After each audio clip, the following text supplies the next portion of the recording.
دوباره کنار آب زیر ستاره هاییم، خوشحال از اینکه تو بهترین 3 ماه سالیم. تنها مشکل اینه که تحت فشار خوابیم، همه چی عالیه ولی اگه بذاره پایی چرا میره جلو عقل. هی متنفرم از ته دل، من از اول مهر میخوام مسجم بکنم خدا رو نگاه، اینقدر بکشم تا که بدم شوشو رو بگاه. چون من ایده میدم دیوونم، پس شب بمون پیشم تنها نشد چون که میدونم دوست داری این اخلاقمو. تو من توی تخت روی هم روی بنگ رو داشتم با نور کم، فردا رو بی خیال تا اصلا امروز من و تو دوست خوبمون بکنم.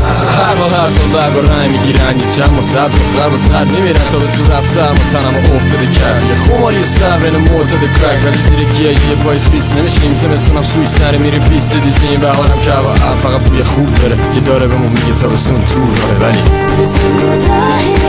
ما تا میتونیم پیش هم بمونیم، دوستای صمیمی کارای قدیمی چون همینه.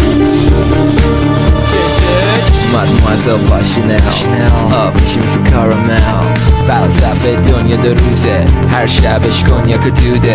اون دختر هم بازیمه، هر جا میره برنامه برف بازیه. چند ماهیه میدونه شب کیه، من برم اونم تنها میشه. فکرش منم تو لیوان ورکا، شب میخواد لبن لبید لوکا. وید کوکا که به نصف شب زدن، تمام میشه با یه چشم هم زدن. ولی اگه خورشید نره تا آخر عمر چه خوش میگذره. حتی روزی که نیام برگای خیز زندگی میکنیم با فردایی نیست. حس میکنیم سکسی شدیم روی موجای مکزیکویی.